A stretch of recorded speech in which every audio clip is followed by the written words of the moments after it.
Well, thanks very much for coming tonight to our representations of homelessness on screen, Who Speaks for the Homeless. This is one of the final events in a month-long series of public events about different types of representation coming from the screen school here at the LCC. I particularly wanted to host this event. I'm part of a team that runs a practical filmmaking course here called Film Practice, and over the years teams of our students have worked along with Dean at the Homeless Film Festival here. We've hosted a lot of the events here, and our students have been involved in filmmaking workshops, and they're very interested in campaigning and being part of this issue. So I particularly wanted to host this event tonight. I'm very quickly going to introduce our panel, and the way the evening is going to go is that each panel member is going to briefly talk about the films that they've chosen to show. And then after that, after we've watched all the films, I think there's about 14 or 15 short clips and films, we're then going to open it out to the audience to ask questions. So I'm going to scribble down questions as the films run. That would be good. Anyway, we're starting. To my left, I have Jermaine James, and he is an alumni of Creative Sparkworks, which is it's a community film and media education and training centre where professional creators work alongside disadvantaged and underrepresented young people in North Lambeth. And we also have the CEO of Creative Sparkworks here, Sylvia Edwards. Jermaine is now an alumni, but he's a peer mentor in the scheme, and he's now working as a freelance film editor. Next to him, we have Denham Spur, who's a member of Cardboard Citizens. I have to make an apology. Michael Chandler, who's the creative director of Cardboard Citizens, was supposed to be here tonight, but he just at the very, very last minute had to pull out due to a family emergency. But he sends his apologies, and at the end of the event I'm going to tell you what he's got something he wants me to say. But we were expecting Denham anyway, and Denham is a member of Cardboard Citizens, and Cardboard Citizens works with and for homeless people, telling important stories through theatre, performed on stage, in the street, in hospitals, homeless centres and prisons.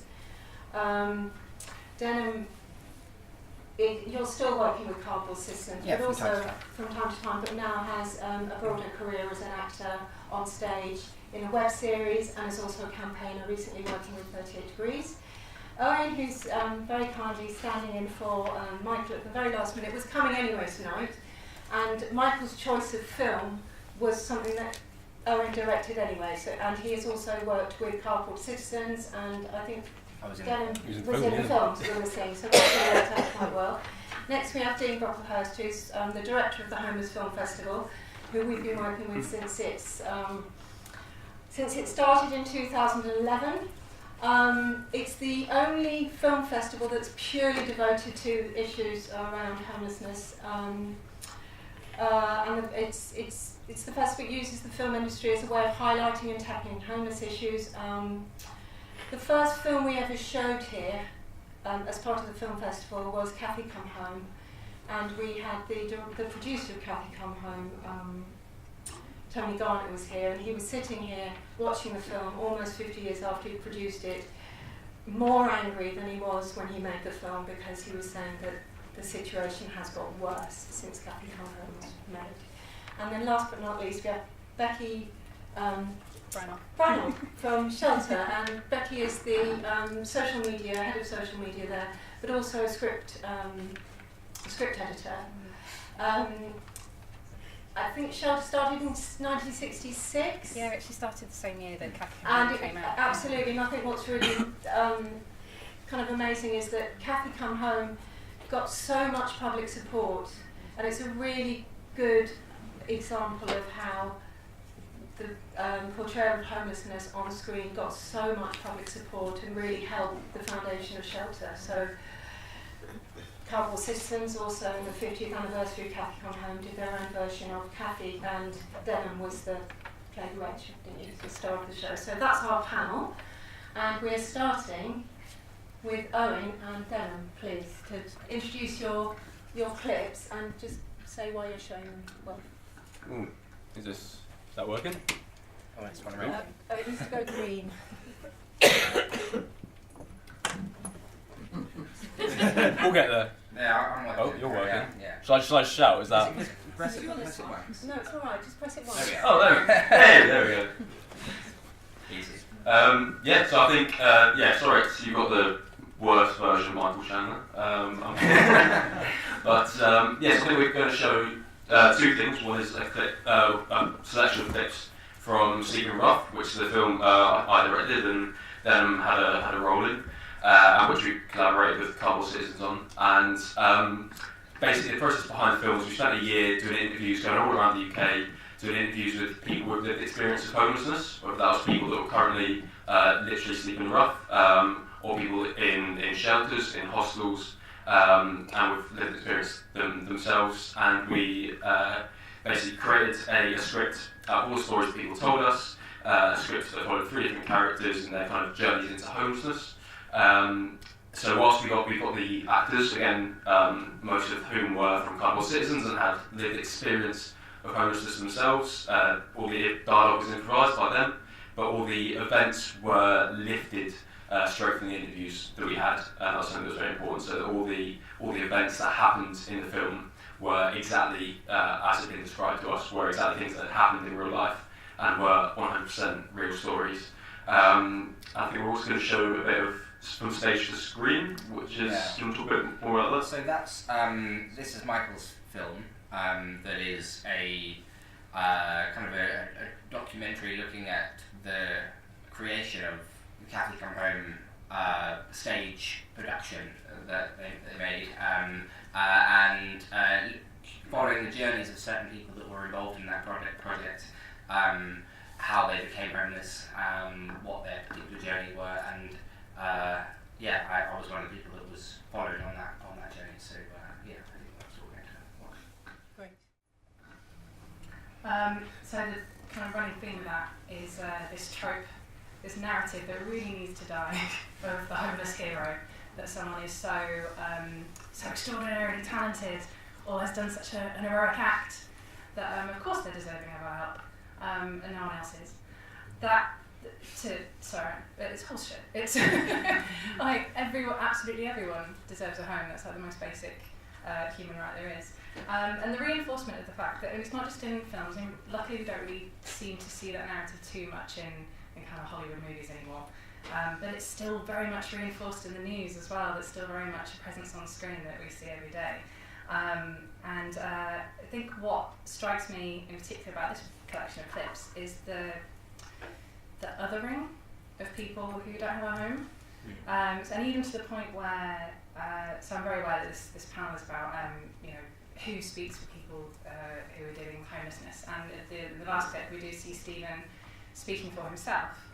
However, I think it's very important to consider the context through which he's speaking.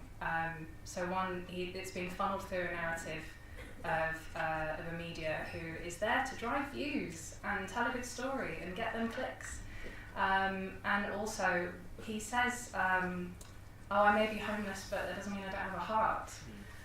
And that is really heartbreaking. And when you consider the context of, okay, so this is a person who has, for God knows how many years, been treated as an other, who through overt and covert messaging over and over again has had the idea instilled in him that he's not like the rest of us, and all he had to do, and all that Ted Williams had to do, or the Nathan guy, the first clip, all they had to do was either have an extraordinary talent or have an opportunity to do something heroic, and then they got help, and it's also a nice opportunity to show the nice young man in the nice white shirt being a good person as well, rather than actually telling Stephen's story.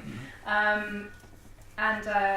was the point I was going to make? Nice opportunity to show him doing a really nice thing. And something that the nice young man in the nice white shirt said was, I had to do something. Obviously, if we just gave everyone money, there wouldn't be any homelessness. Well, the solution to poverty is give people money. The solution to homelessness is give people homes. That's kind of as simple as it is, and that's kind of a constant barrier that we're up against at Shelter. Is we try to tell the story of homelessness in many different ways. From finding a really interesting statistic that will kind of make conservative politicians worry a little bit about are they going to be able to keep their seats because renters are a growing group of voters, down to literally handing cameras to people who are in the midst of helping out of their homelessness situation to be able to tell their own story. But we do, I manage the social media at Shelter, and something that you do see every day is just the great British public who are being fed that narrative every day, who are like, why can't you just get a job? Oh, I saw this guy, he did this amazing thing. I would help him, but not that guy I've just walked past on the street, sort of thing. So it's all about, yes, he's been given a platform, but you really have to consider the context about it. And I really hate this narrative. It's got to die. Don't ever use it. I mean, it's like the woman who, the American football team who got him as some kind of mascot, and he said, oh, we love his story, and you wondered, do you love his 10 years of, can you hear me? Do you love his 10 years of living rough? You know, we see a little picture of his, where he lives, and is that the story? You love that part of the story? What part of the story do you love? You know, it's yeah. Well, it's like, I don't know if anyone remembers the Spider-Man in France. It's not homelessness, but the refugee who climbed the building, who was a refugee, and he was supposed to be Spider-Man, and then he got a job, and it was great, and it was all of a sudden, okay, he's a good refugee. You know what I mean? It's like, it's that kind of narrative, I think, and it's not just about people that are homeless, it's any kind of marginalised or any kind of oppressed group. It's that idea of that, you know, the hero, you know, the golden boy or whatever it is, that has a Hollywood story, and yeah, and it's bullshit. Yeah, that's what it is. It's all just, I mean, we live in a capitalist society, so everything has to be transactional to a point, and all of that is about the transaction. It's like, I have done a good thing, and therefore proved myself a human, and therefore you can help me now. And it's just, yeah, I hate it, I absolutely hate it. Right, we're now going to move on to, we've got the opportunity to talk about all these things after, but we're now going to move on to James from Creative. Do you want to tell us a little bit about what we're about to see? Hello. Cool. Unfortunately, I did not make this documentary, so I can't really give it justice. I was part of it when I heard the young woman who did make it, Charlie Walker. What? Charlie Walker. I helped her out as much as I could in the editing process and such, but really all credit goes to her for making this show about homelessness and what it is to be homeless in London in this day and age. It's not something that you see on TV anymore. It's something you walk down the street, you can see people literally living in the whole of the streets. It's a real thing, and I hope she does it. I'm sure she did. Yeah, I mean, I suppose the filming is part of the workshop. So we at the very beginning of the session we discussed ideas with the group, and we just thought it was really nice to explore some of the some of the things that they enjoy doing, rather than maybe exploring their issues, homelessness. So because we wanted to make it a positive experience and not necessarily we was only there for a day really, so us ourselves didn't really want to come into that process and then leave after with some challenging discussions. We wanted to make it more positive. Just I mean, in terms of the Homeless Film Festival, we had a bit of a quiet year last year, so if anyone sort of looks for us online, just might be a little bit out of date last year. A lot of the stuff is from the year before. The year out. I don't know how many of you know about the Homeless Film Festival and come to their events, but it's all run by volunteers. I don't get paid anything to do it. And I just got involved very early on. I think you started off with a £5,000 grant from Ideas TAC because I was sitting on the panel and went giving the money. We never really had a lot of funding really. Ideas TAC was a small bit of funding from the BBFC, a couple of £5 pots of funding from them, but really, that just covers the costs of transport and things like that. So it's all the voluntary done thing. I think now's the time to pass it over to any questions from the audience. So, anybody got any comments or questions for any of the panel members about what they do? Or great. We have a microphone, if you would like.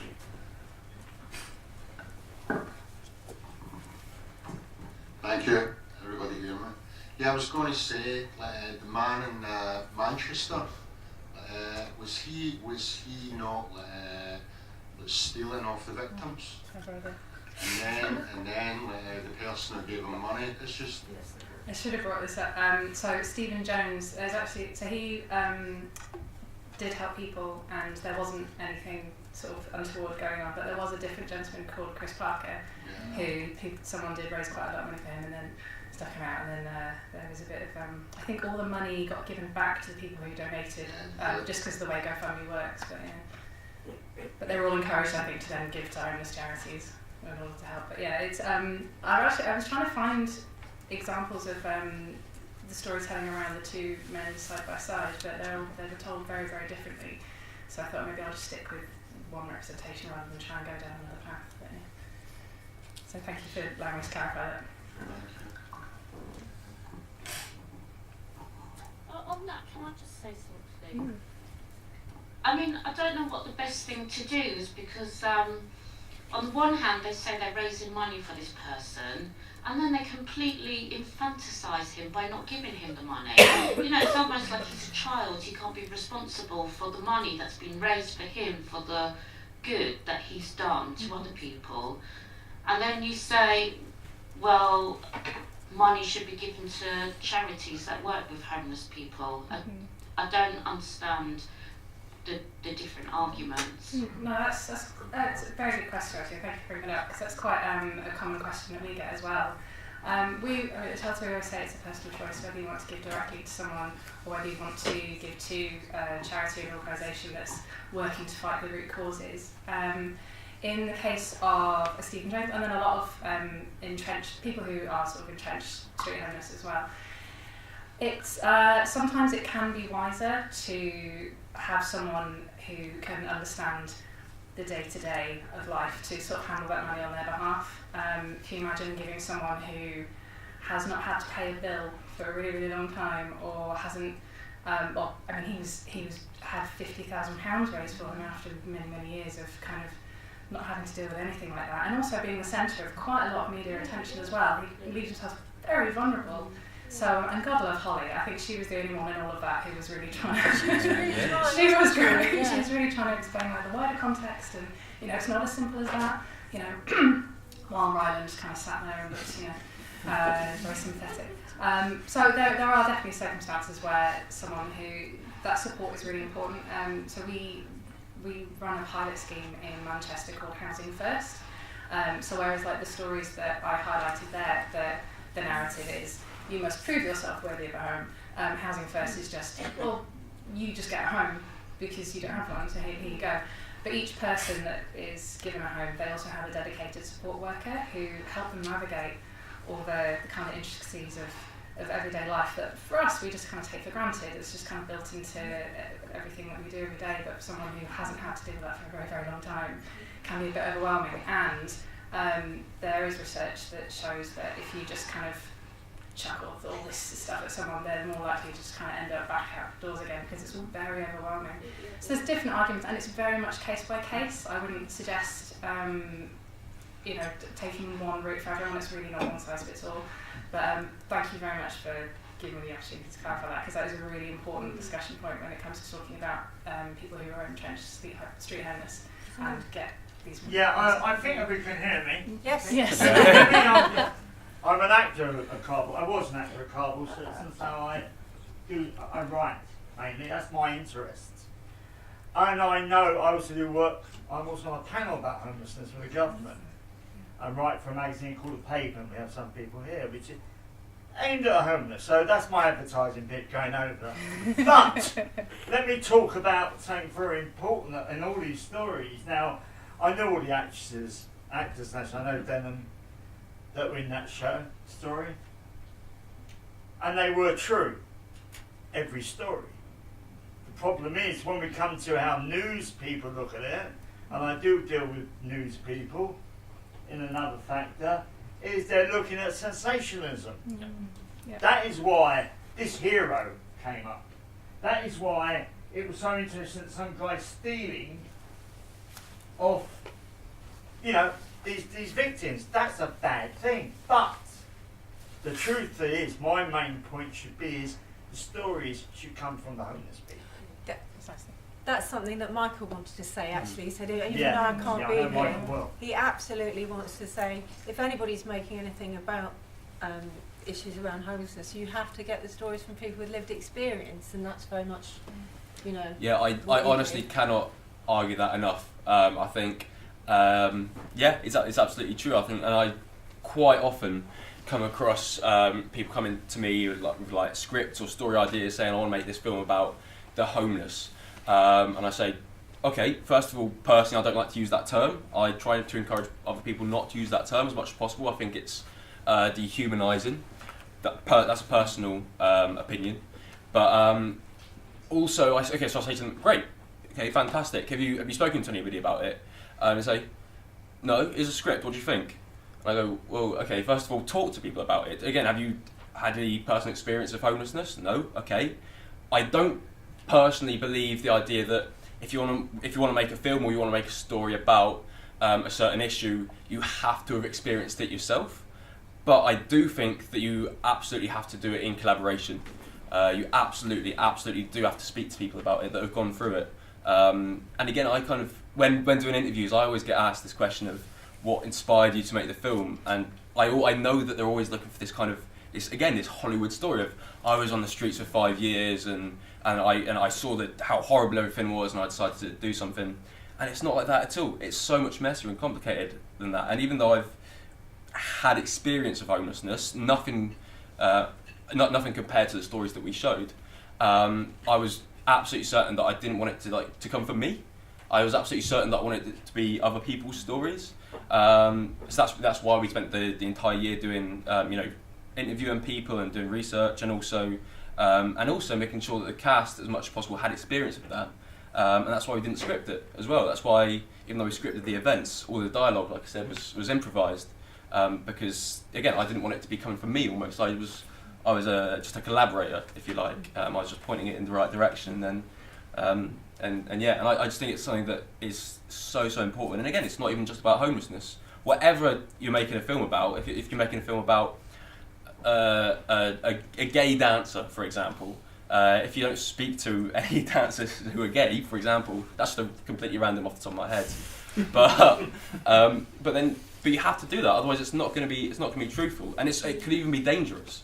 I think we're saying this with Denim, is that I think as an artist, or anybody who's making these stories, I think there's a moral obligation. It's a responsibility that you have when you're getting these stories out to people. I think you just have that obligation to make sure that it's truthful as much as possible, even if you're fictionalising it to an extent, or you're dramatising it. I think that consultation is so important. It's something I get quite just to elaborate on about that as well. One of the things we do at the festival is we try and encourage, because especially we get a lot of films submitted from student filmmakers that are very keen to kind of highlight the issue, but it's about kind of telling them to do it in a respectful way as well. So not just putting a camera in front of somebody on the street and just asking them to open up. It's about, like I say, it's a collaboration. It's making sure that it's done in a considerate way and respect the person as well that you filming. Yeah, they're not a problem. Exactly. Yeah, exactly. Actually, that's a very good point. Sorry, I wasn't texting. I've been making notes. But like I said, it's not a prop, and I think that's something. It's that kind of use of homelessness as a label, which is something that you've got to avoid. And people, with very good intentions, will do that. They'll say, okay, I want to show how destitute somebody becomes. I want to show the absolute depths of how bad their life has got. Let's make them homeless. I don't think you can. Again, I think it's a moral obligation that you can't use that just as a label, as a kind of as a cliche, or as a story device. I think you've got to do the research, and you've got to make sure it's truthful and faithful. Yeah, the representation really matters. Can people hear me? Is that? No, you shouting all right? project very well. Okay. No, the representation really matters. If you're fortunate enough to have a platform to elevate a story or highlight an issue, then you, like you said, you have to recognise that responsibility that you have to ensure that the people that you're talking about and the issue you're highlighting is at the centre of everything that you do. And hopefully, lots of people go on to be that privileged. And I hope that you consider that. Yeah, don't use people's experiences as a prop to feel better about yourself. Which I think a lot of what the clips I showed anyway kind of highlight that quite a bit.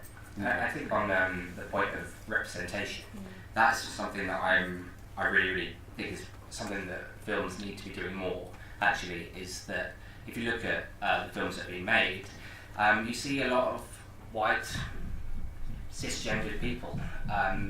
Their own story can tell about that, but minorities and LGBT people, black people, are immigrants are unfairly disadvantaged, and much the proportion. See, for example, black people, 1 in 3 homeless people is black, whereas 1 in 7 in the community.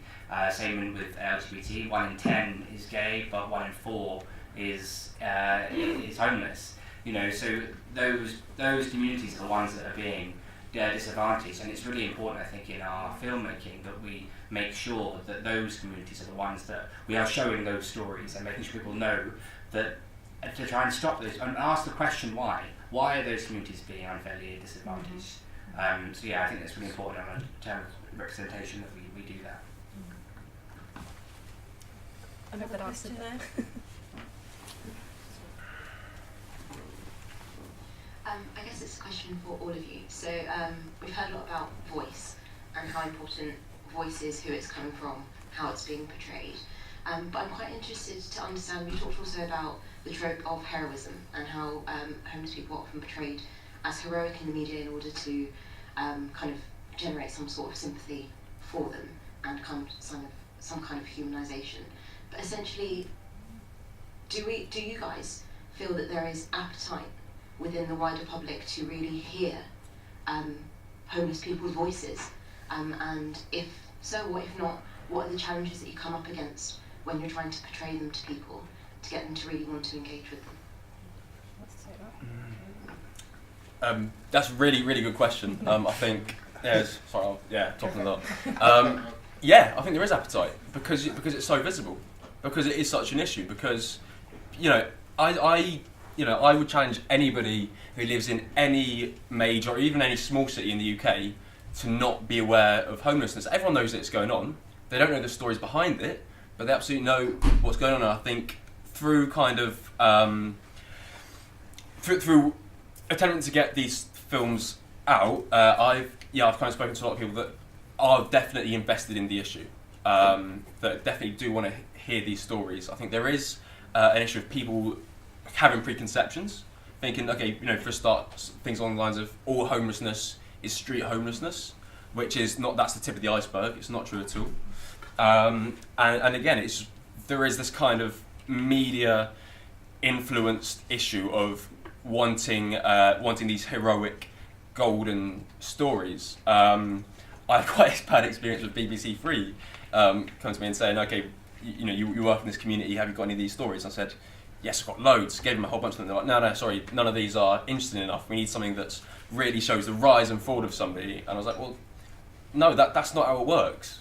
And so I think what would be good is if we can attempt to raise awareness of that kind of side of it, if that makes sense. If we can give people more of an appetite, now that people are already so invested in homelessness and wanting to do something about it, make them more aware of all the issues that surround it, and make people aware of how complex it is, because it's not an isolated issue at all. It's to do with, like you said, LGBT rights, racism, domestic abuse, the prison system, the housing system, education, everything. It's so complex, and I think that's what we need to try and kind of push to the public. But I'm glad that the first clip we showed from Cardboard Citizens ends up with Ken Loach saying none of this is necessary. Mm. None of it is. So we talk about the appetite from the public for this kind of material, but none of this is necessary. And it always strikes me that we've got a room full of people who probably work around these issues and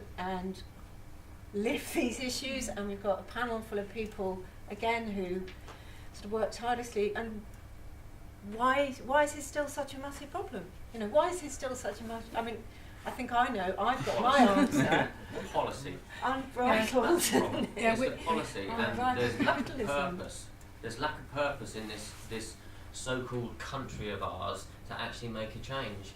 Because at the moment, they prefer to have people just left on the streets than actually house them. Because if you house them and actually build I'm David Tovey. I'm the founder of the One Festival of Homeless Arts. I'm also one of the commissioners for Shelters, a big conversation. We recently did a whole survey on this. We surveyed over 35,000 people about the problems of homelessness and social housing in this country. And one of the biggest problems we have is a lack of purpose, right? Without purpose, that we're never going to build the homes we need. We desperately need over 3 million social homes in this country. If we build these homes, not affordable homes, because that's bullshit. There's no such thing as affordable homes in London. Actually, in any major city, there's no such thing. We desperately need social rented homes, because that will equalise the society that we live in and actually will start tackling the problem of homelessness. But it's also down to people like yourselves, filmmakers, to actually raise awareness of these issues. Because without filmmakers and people like yourself and artists and journalists and people like this actually telling the truth about homelessness, the actual, not the so-called just the person sat on the street, but everything, nothing's ever going to change. And that's why it's important that the arts, more funding goes into homeless projects and homeless films. I've had my rant. Anytime. Yeah, just actually to piggyback on what David was just saying, I really liked the film about the guy from St Martin in the Fields. I thought that was really interesting. And what are sort of major homelessness charities doing? So like Shelter, like Crisis, to support homeless people accessing the arts, because we all know that the arts are fantastic for well-being. So things like filmmaking and their personal stories and sort of the arts in general. How are you helping to fund those sorts of sessions? And I mean, do you first of all, put on these sorts of sessions as well as trying to house people? Because I think a lot of the time when people are waiting to be housed, people's mental health isn't considered, and I think things like the arts and enabling access to the arts is really, really important for that sort of transition period. I think that's a very good question. As I guess as the big housing charity representative, but please do jump in at any point. So yeah, our primary remit is to help people who are facing bad housing and homelessness in whatever form that takes. So a lot of our work is around advice and advocacy and just getting a roof over people's heads or helping them keep that roof over their heads. What is really wonderful and an opportunity that we do get to do sometimes, and it's not something we sort of talk about a lot because our focus is very much on like fixing that failed housing policy, getting those homes built. We've got advice centres dotted all around the country, and they work really closely with the local community, and people will, lovely, like great organisations such as yourselves will approach and offer fantastic opportunities, not always to do with film. And you raise a really good point about mental health. There is a direct link between crappy housing situation and poor mental health. It's absolutely direct. We did a big study on it. So say for example things like in our Birmingham hub there's a group of women who we help who have been made homeless through domestic violence issues, that they've been forced to leave their homes. Something simple, we had a group called Fabulous Flowers came in, and they just did a forestry workshop with them over a couple of days, and something as simple as that that doesn't focus on housing, doesn't focus on the homelessness issue, doesn't focus on domestic violence, just something really normal and therapeutic, did wonders for, well, we had lovely quotes from people saying like, it's just the smell of fresh flowers has lifted me so much, and it's just, I can't wait to put these into my home, even though they're living in temporary accommodation at the time. It's just little things like that made a difference. So we do, even though we don't, that's not a primary focus of our work, we'll never turn down an opportunity to help the people that we're helping sort of be able to improve their mental health in some way, shape or form, or just to, because homelessness is such a dehumanising thing in our society, to make someone just feel like human again, just feel normal. Obviously these guys, their purpose is to, only you guys can talk quite more about what you do, but their purpose is to bring the arts back. And especially it's so important at a time like now when so much funding has been cut from arts and just all different kinds of important programmes. it makes me think of like back in kind of the 60s and 70s when there was a lot of cuts to arts and creatives had to get really creative with very little money. And I feel like we're pretty much going through that at the moment. So thank God for organisations like yours who are giving people voices and giving people opportunities to speak for themselves. I love the project that with the St Martin's guys, but it really reminded me of that St Mungo's campaign, which I'm surprised it didn't get more attention. I'm sorry we didn't show it. No, I should have flagged it. Where it showed people who, you know, in the traditional locations people think of, you know, sitting in doorways, sitting on the street, but dressed as their full potential. So someone was dressed as a ballet dancer and someone was dressed as a doctor. And it just really, the guy seeing the guy in the kitchen, the chef just talking about, you know, bloody loves fusion. I'm like, that's great, that's fantastic. I think on the back of the film as well, you got an interview at the charity as well, I think, as part of the team. But yeah, just to kind of elaborate, I suppose, a little bit on that, is we're not a frontline charity, so the charities themselves are really stretched. You know, it's a massive issue, funding's being cut, and their priority, like Becky said, is to try and put a roof over people's head, you know, food. So it takes, I think, different charities, and generally a lot of these charities don't make money out of it. They very rarely take a wage, you know, and it takes these groups to come in and try and just do things, you know, could be an art class, filmmaking, just to improve self-confidence, just to tackle some of the core issues that make the people at risk of homelessness anyway in the first place. But it needs to be a collaborative project, I've found, and it's difficult sometimes for all the organisations to get together and provide almost like a care plan, because the initial issue sometimes takes priority, but it's about tackling them core issues as well, so people don't fall back into homelessness. Can I just say, because I go to lots of centres, at the moment I do some work at Connections. They are now trying to, in the past, when you work, I'm an ex-rough sleeper. In the past they work with you, it's what's wrong with you. That's the first question you get. What is wrong with you? And what failings do you have?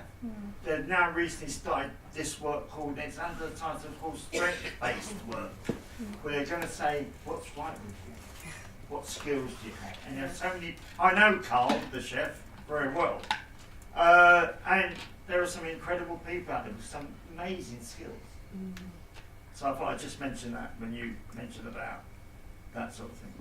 I guess I'd like to talk from the perspective of cardboard citizens as well, which is, in answer to your question, I think they're a pretty major charity who do exactly that, who encourage people.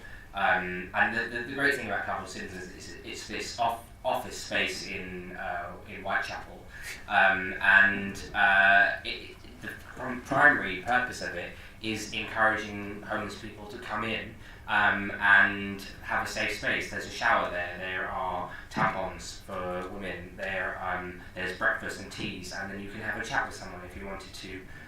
So the majority of the day-to-day running of it is people coming in and having a chat and hanging out together and feeling like they have somewhere to go and someone to talk to about. Maybe it's like, oh, I've got this benefit claim that I've got no idea how to do this, or you know, this housing application I need to do.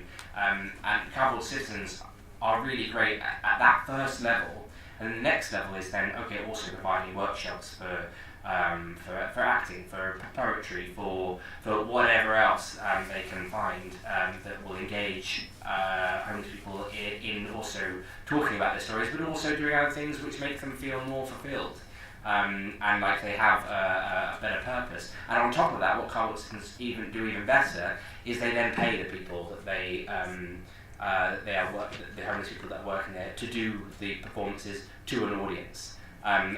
It would be amazing if they could pay them more. With better funding, cardboard citizens could do that. But I think cardboard citizens do a fantastic job of taking homeless people along that journey, which really helps, for example, me get my feet back on the ground. Yeah, I think it's like you said. It's especially with cardboard citizens. It's that strength-based approach. That it's I think kind of with arts and with theatre and with cardboard citizens especially, the kind of two main advantages that it has. One is the representation itself. So actually making sure that the stories of the homeless community are represented on stage and represented on screen and done so truthfully. But also it's what you talked about, which is that agency. It's that, you know, it's giving people the opportunity to kind of tell those stories and shape them themselves, and in doing so, it's kind of this building of self-esteem and this building of autonomy, which you'd lose when you're in that situation. You'd lose it so much. So it's something that's really powerful. That is something that is quite individual, I think, to art and to theatre. My boss will kill me if I don't say a few words. Speaking from a mental illness point of view, Create Spark Works run a great course on film work, but they also do other smaller workshops, and one of them is pottery. And this workshop was brought up just to have people who might be homeless, might be dealing with mental illness, etc., and just to come in and do some pottery. And it's, as much as it is about pottery, and pottery looks great, it really does, it's more about coming in and talking to people who are dealing with issues like you. You know, you don't tell a pregnant woman it's going to be okay. She doesn't want to hear it from you. You know, she'll hear another pregnant woman say, yeah, it's okay. You know, so people with mental illness, and I've dealt with it myself. You know, you're treated like you're fragile. You know, are you okay? You're right. Is everything gonna be? Yeah, you know, you want to talk like you're a normal person, right? And you know, people who are dealing with this kind of issues, they talk to other people who are dealing with this kind of issue over coffee, etc. And you know, at the end of the day, you've got a clay pot or etc. to take away with you, and you feel a little better for the experience, I'd say. That's all I say. Thank you. Can I just mention one thing? Actually? Sure. There are some amazing art projects for homeless people throughout the UK. You know, every major city's got from choirs to operas to cardboard sits. You've got an amazing organisation called Accumulate in London who do like a 16-week course where people actually get like qualifications from it and actually can go on to Ravensbourne College Uni. So there are some amazing like opportunities. It's just they lack funding, and the problem is that funding is short all over. So just keep an eye out. Like, you know, you can always like just check out online, and if you can make small donations, it makes a massive difference. Sorry, there's a woman at the back there, and then a woman. You're next, yes. That's brilliant. My name's Marisa and I am actually from Accumulate, and I didn't even pay David to say that. And I'm just like really gutted I didn't record it. I just think, you know what, that's like worth more than gold. Thank you for that. But David is absolutely right. I mean, what Accumulate does, it does use creative education. So we, you know, we've just finished a workshop at Somerset House with a group of people from 7 hostels, and at one point we're doing a denim jacket project which David's going to take part in tomorrow, but they were learning sewing techniques, and I just thought, you know what, this is not going to work. The silence in that room, the level of concentration, and it is about what the guy at the front was saying about pottery. These are things that you don't often think about, because you think about the sexy stuff like music and film and, you know, photography, fashion, which, you know, obviously we do at Accumulate, but the stuff like pottery and sewing, and we've even done yoga with our group, are really beneficial. So, I mean, I don't know about anybody here who's thinking about doing those sorts of projects, but also just think a little bit out of the box sometimes can be really helpful, because it's about, you know, expectations. The other thing is about funding. The arts have taken a huge hit in funding cuts, and, you know, all of us are really begging and borrowing and, you know, working an enormous amount of time to raise that money. I think there's a big opportunity for more collaboration across the sector. You know, people set stuff up and you think, hold on a minute, that organisation's doing it, why aren't they just working together? And it's actually a much, you know, through collaboration you actually get innovation, and that is desperately what we need in the homeless sector if we're going to make critical change and social impact happen, which is, you know, which would attract funding. The more innovative you are, is the more, you know, more funding that you will attract. So, you know, I'm really up for collaboration. You know, we're happy to talk to other organisations and really combine forces to make a far bigger impact for the people that really deserve it. Thank you. There's a woman here in the... Thank you. This is a question for everybody, I suppose, but mainly for shelter, maybe. And I agree with, was it David, your name? So what you said about lack of social housing is the main problem. And there are 3 issues linked to that. The first one is we are losing already the existing stock with right to buy. It is still here. I fail to understand why there is not a strong campaign against it. And local authorities are not allowed to build new homes with the money that they make from the sale of those houses. It's absolutely a mad policy. So that is first one. Secondly, regeneration schemes happening all around, particularly in London, I suppose in all big cities. We've got one Aylesbury estate just around the corner from here, Woodbury Down estate in Hackney, other estates in desirable locations in central London.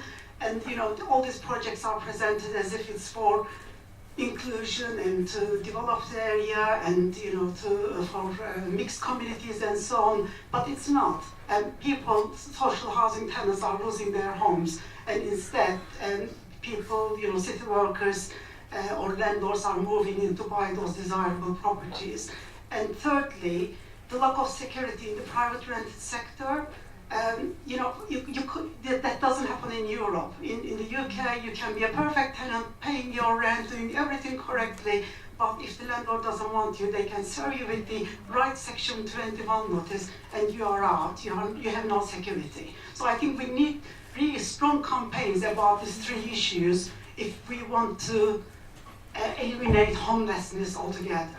Thank you. Yeah, no, I don't really have anything to add. I mean, you're the expert. You've done the commission and the report. If you've got anything to add, then please do. No, I totally agree with it, Yeah. and it's basically what the whole commission report was about anyway. And I think it's over the next 5 years worth of policies now for shelter, I believe. Yeah, we're attacking it from every angle. Report.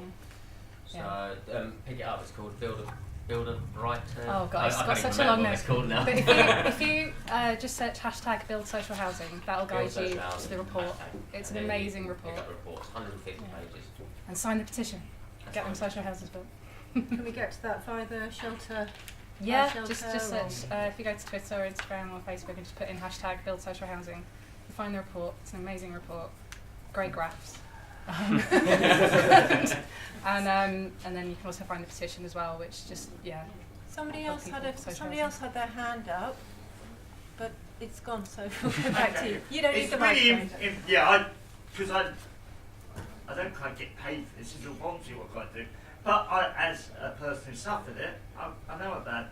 One thing Cardboard Citizens does fantastically. I'm what they call the members rep coordinator. If the company does believe, as Denham says, we believe in our members' voices, and I make sure they're heard. But we do something called a peer mentoring course. So that's not fancy, that's not glamorous, that's not acting. And they get a qualification at level 2 in peer mentoring, which can actually get them a job. The other thing is that you said about collaboration. I'm working on a project in Westminster with the 3 main centres, which is Connections, The Passage, and West London Mission. Now, they're given a load of money, I suppose, I don't know how much, maybe £2, to collaborate. Unfortunately, it was only for 1 year. At the moment, we had a meeting yesterday about some things we have to do. And for 1 year, you can't do anything on any project. I mean, anybody who's worked in project management knows that. The thing is, we have to, I'm not saying get the people off the street, no. I'm saying make them important, because they are important. That's my belief. Sorry, I've just share that. I had a question that I wanted to say. How do we get these stories? Because all these stories, I mean, they're really important stories and they're really humanising. And how do we get those stories to policy makers? How does that happen? Do we have to organise endless parliamentary screenings? I mean, I did a parliamentary screening about a Guantanamo film. 1 politician turned up. They're all invited. How many are there? So it's over 600. How do we get these really important stories that all you guys are working on and spending your lives making? How do we get them? to the right people? I don't think there's an issue in getting them in front of the right people, because I'm pretty sure all the politicians have seen Cathy Come Home and I, Daniel Blake, and there's a really fantastic Irish film doing the festival circuit at the moment called Rosie. I don't think there's a problem with them watching it. I think it's the will to do something, and that comes from whether or not they're going to get voted for again. Yeah. If they feel like their seat is under threat, if they feel like power is under threat, then they'll start taking action. There's a bit of, I mentioned it earlier. That's so depressing, isn't it? There's a bit of research we did specifically just to kind of worry Conservative politicians in safe seats in like nice leafy little market towns, to show them that private renting had exploded there. And you know, if rent has become a significant block of voters, then that's something to worry about. And I mean, these films are hugely popular, but there's still not the will or the threat, I think, to make them think, well, maybe I should do something about this, because otherwise I won't get into power again. I think for there are a lot of people who are very moved by stories, and I'm sure there are very compassionate politicians who are very moved by stories, but unless you look at their ultimate motivation, then yeah, I think that's kind of a big hurdle.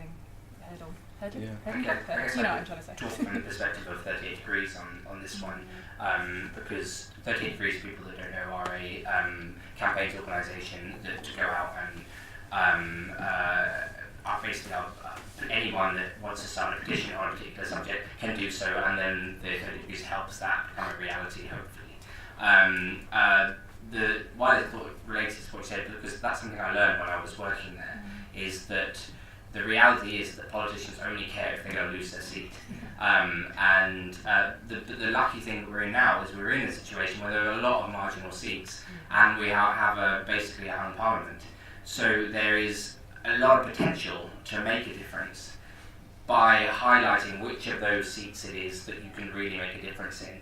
And that sounds very kind of numerical and very cynical, isn't it? Cynical, yeah. But unfortunately that's the reality. Well, if you're having to counteract cynicism. Yeah. Exactly, and that's the only way, unfortunately, you're going to get Conservative, particularly MPs, to listen, is you highlight, say that they've got 500 majority in that constituency, and you highlight there are 500 people in this constituency who voted for you last time, who might not because their rate is going up and they might become homeless. If you can kind of somehow make that thing seem logical to them, they'll go, oh, okay, maybe I should do something about that. So yeah, I think that there is potential to make a difference at the moment that we could be taking advantage of more. Yeah, I think I have some sort of follow-up as well. Again, this is something that... Should I use this? How does that sound? Alright. Yeah, this is something that Cardboard Citizens does really well, is obviously, so they do these what's called legislative theatre performances, where they go throughout the process of forum theatre, and they get suggestions from the public and from people with lived experience of actual concrete policies that need to happen, that need to change.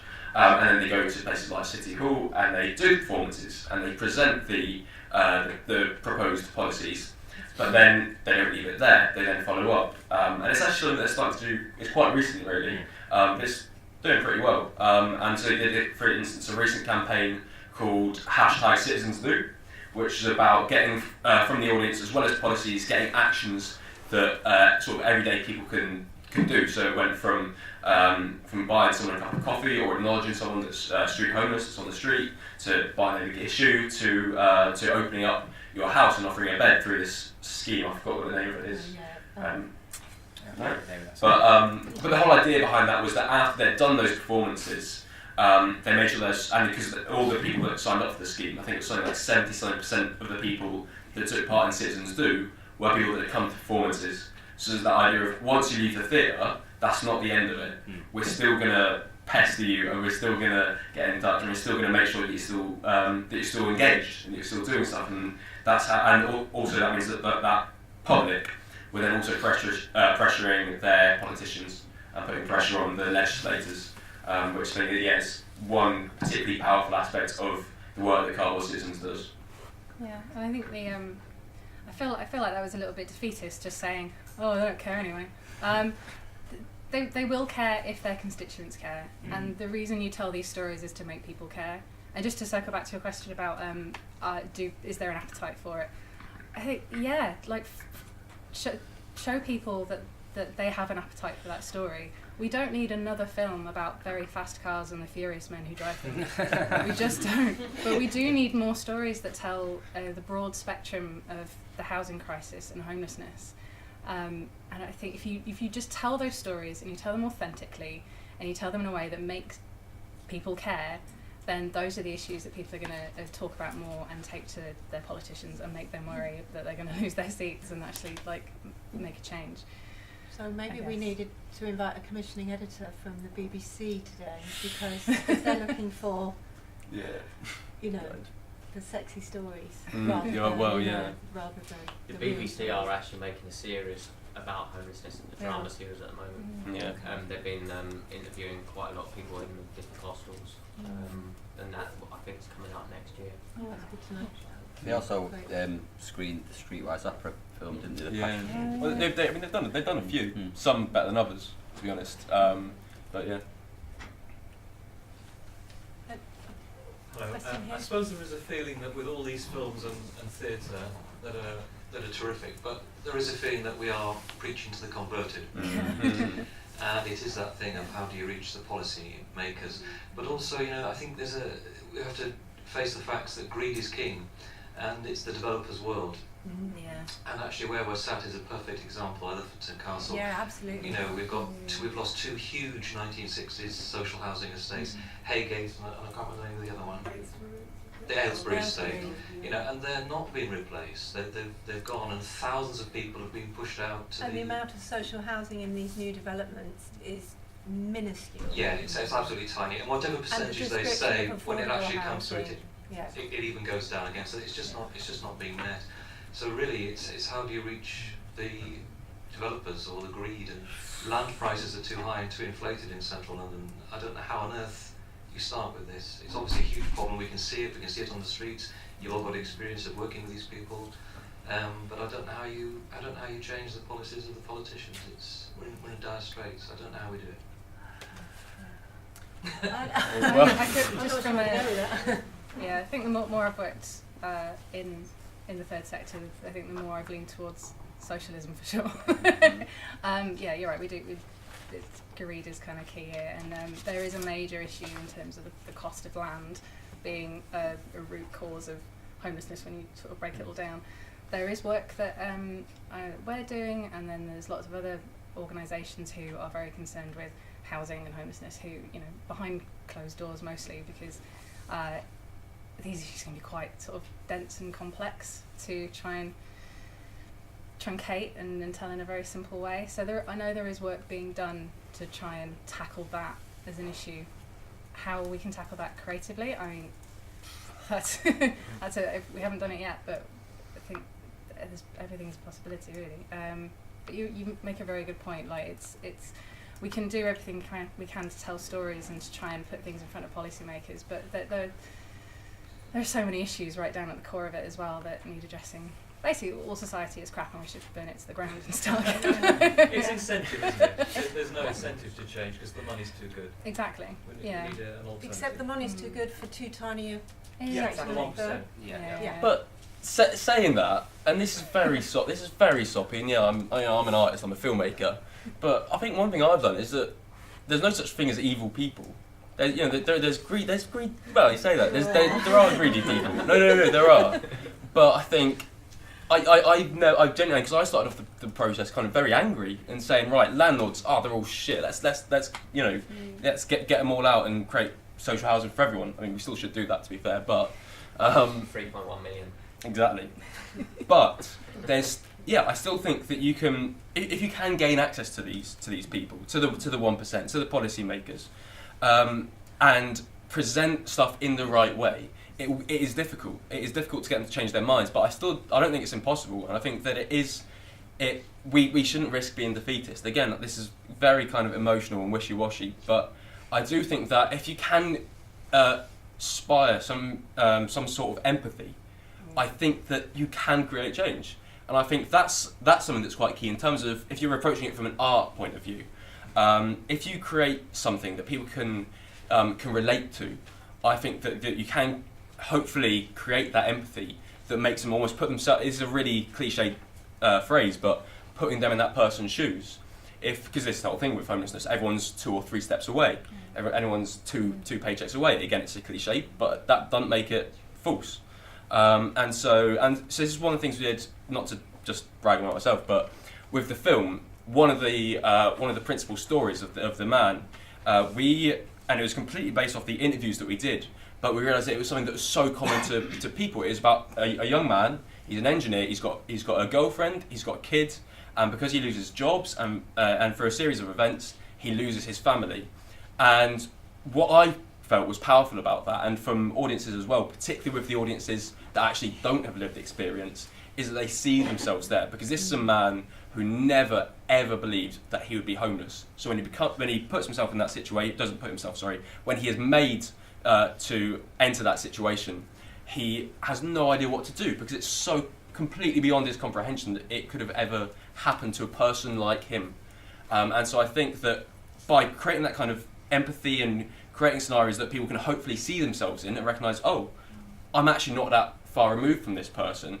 Whatever it is, whether it's, oh, I've got a daughter, I've got a boyfriend, whatever it is, they'll hopefully see themselves in that situation. And if we can gain access to those people and show them those stories and just create a little spark of empathy, I genuinely do believe that there is a potential for change. Right. As a normal, just the average person who's not in the art, just more a spectator, I think, what you say is very true, and I think that's what cardboard citizen as well, is because I went to see Cafe, and then I saw Daniel Blake in the same week, which was a big shock. Yeah. But actually making me want to do a bit more, and I think maybe the thing to capitalize on is that empathy you get straight from watching these things, which can disappear very quickly in your normal day-to-day when you see another film and another play, maybe which is a bit happier, so I think there is an important thing about capitalizing it at the moment, like within a day or two of the people seeing these things, so you can get them to act, which is kind of what happened to me, why I wanted to do more, because otherwise you just go back and forget about it. Yeah. So I think, so it's actually getting people to act, write to their MP the day after they've seen these things, not in a week's time, because in a week's time life will have moved on. Yeah, there'll be another news story, there'll be another film. Yeah. That's what it sounds like, that thing you talk about with carbon citizens, the sort of action thing. Yeah. It's very interesting. I think that's great, and I think all campaigning organisations should be paying more attention to that. My criticism of 38 Degrees and work with them is I think that it's all about the digital, it's all about the kind of the online, and actually what you need is to bring together the live moment when you really touch someone, and then bring in the campaigning. And if you can find the fusion between those, then maybe we've got an answer to fixing it. There's a question at the back there. Yes. As highlighted, it's a very complex issue, and if you would say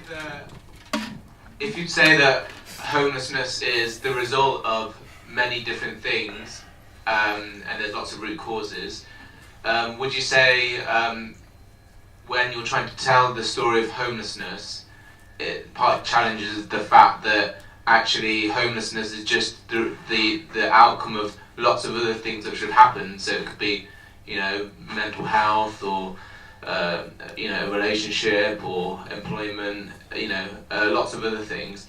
And then I'm just wondering what you think about how you would approach that challenge where you're trying to tell the story of homelessness, but that story is lots of other things really, and it's not really about homelessness, it's actually about lots of other things which have preceded that. Actually, I've talked a lot, so anyone else can say So have I.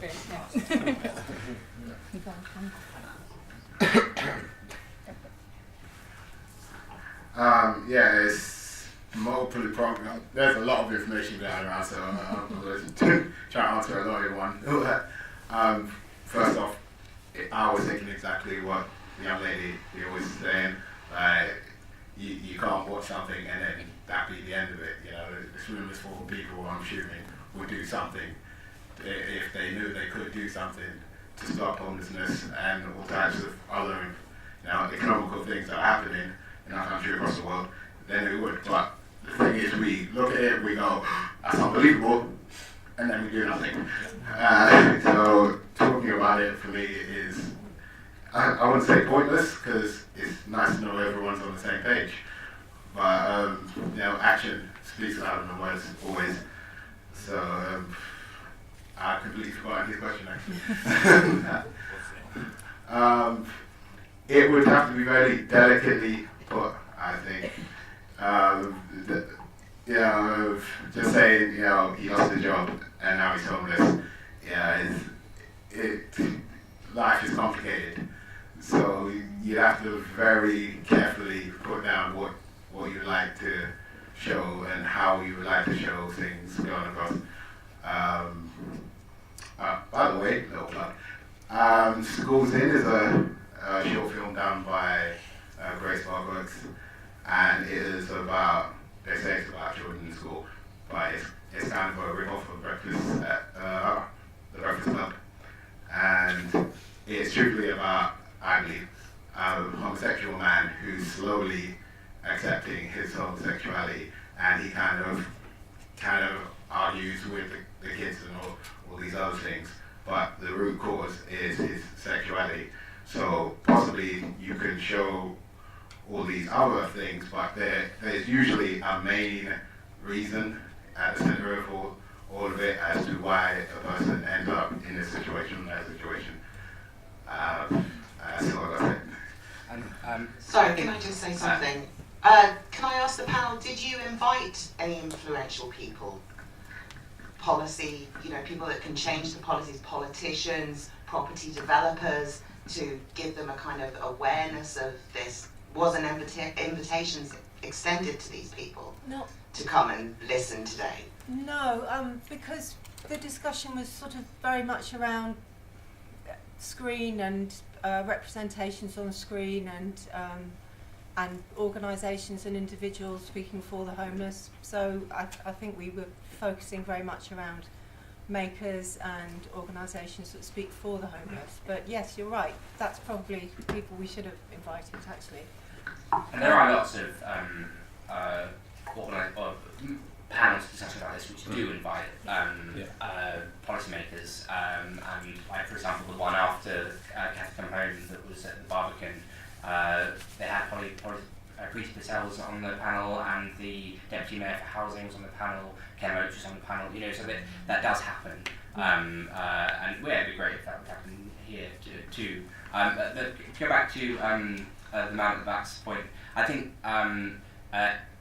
the stories themselves are really important, but the execution, I think, is also something that is significant. Is that you can say, okay, I'm going to tell this story about this guy that was homeless, and these things caused him to be homeless.